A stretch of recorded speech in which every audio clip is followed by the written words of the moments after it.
నా అందాన్ని వర్ణించడానికి నా భర్త ఉన్నాడు, నువ్వెవడు చెప్పడానికి. ఇది స్త్రీలు నేర్చుకోవాలి. పరపురుషుడైన వాడు ఎవడైనా సౌందర్యాన్ని వర్ణిస్తూ మాట్లాడితే నీకేం పని అని అడగాలి మొహమాటం లేకుండా.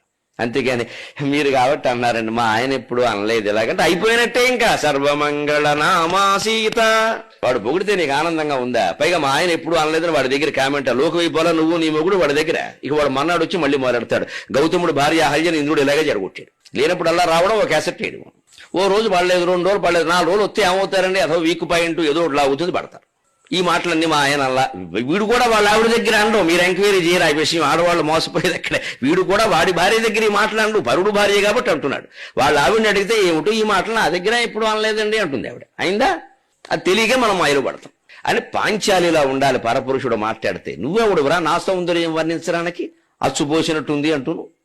నీకు ఇప్పుడు శీసపద్యాలు పాడమని చెప్పాను. నీకు నెత్తురు సీసాల పోసుకుని తాగేస్తారని నా మొగుడు దలుచుకుంటే ఏమనుకుంటున్నావు నువ్వు?